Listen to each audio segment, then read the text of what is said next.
Shalom, jumpa lagi bersama saya Olvi Kumampung dalam ibadah nyimbar agama Kristen pagi hari ini. Baiklah saudara-saudara sekalian, pagi hari ini kita akan mulai pembacaan firman Tuhan yang saya ambil di dalam kitab Yeremia 29 ayatnya yang ke-7. Demikian firman Tuhan berbunyi, usahakanlah kesejahteraan kota kemana kamu aku buang, dan berdoalah untuk kota itu kepada Tuhan, sebab kesejahteraannya adalah kesejahteraanmu juga. Saudara-saudara seiman yang saya kasih dalam Tuhan Yesus Kristus, kita tahu bahwa zaman itu bangsa Israel dibuang ke kota Babel.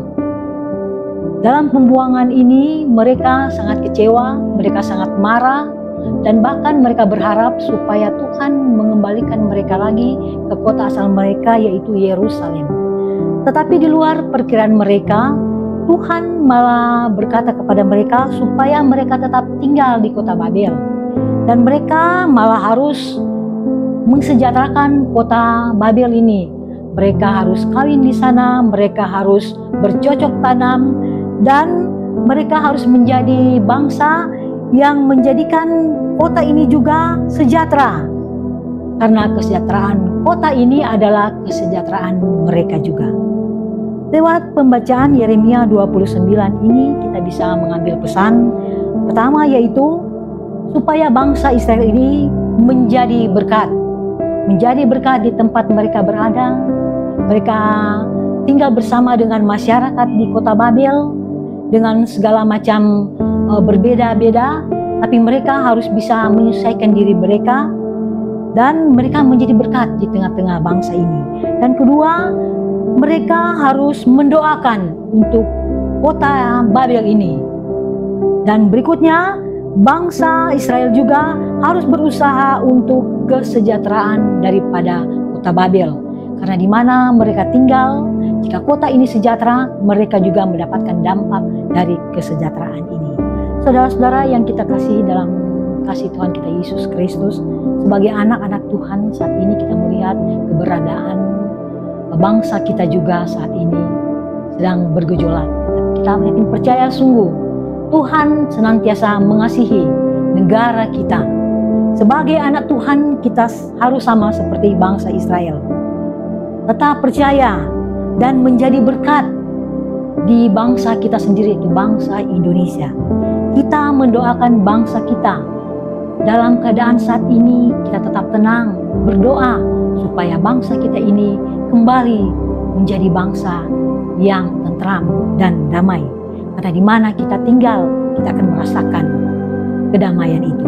Dan tetap percaya kesejahteraan yang sama sebagaimana dulu kita rasakan, kita bisa peroleh kembali.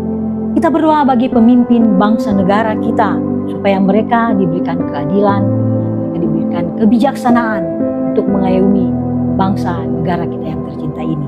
Sebagaimana dikatakan oleh Rasul Paulus kepada Timotius di dalam 1 Timotius 2 ayat 1 sampai 2, dikatakan di sana bahwa supaya kita menaikkan doa kepada semua orang-orang, bahkan kepada pemimpin-pemimpin, raja-raja, pembesar-pembesar, agar kita dapat hidup tenang dan tentram dan dalam segala kesalehan dan kehormatan. Sebagai anak-anak Tuhan, mari kita lakukan yang terbaik. Kita menjaga sikap kita, menjaga hati kita, menjaga perkataan kita. Menjaga hati kita, yaitu pertama, hendaklah kita rendah hati. Dan kita mau mendengar, bukan berarti kata kita mendengarkan semua apa yang ada, tetapi kita bisa menyaring mana yang baik untuk kita lakukan, menjadi berkat bagi diri kita, bahkan menjadi berkat bagi bangsa kita. Dan kedua, kita menjadi orang-orang Kristen yang berempati. Kita melihat keberadaan saat ini, kita juga merasakan hal yang sama. Karena ketika kesejahteraan itu hilang, kita bisa merasakan juga hal yang sama. Dan berikutnya, kita juga sebagai anak-anak Tuhan harus bersikap adil dan jujur.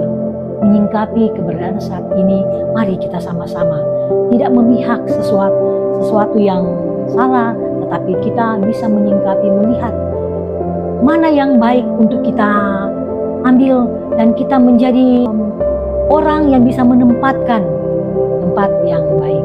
Terpuji nama Tuhan, kiranya kita bagi orang Kristen, anak-anak Tuhan, berdoa bagi bangsa negara kita untuk kedamaian dan keamanan bangsa kita. Terpuji nama Tuhan, demikian firman Tuhan pada pagi hari ini.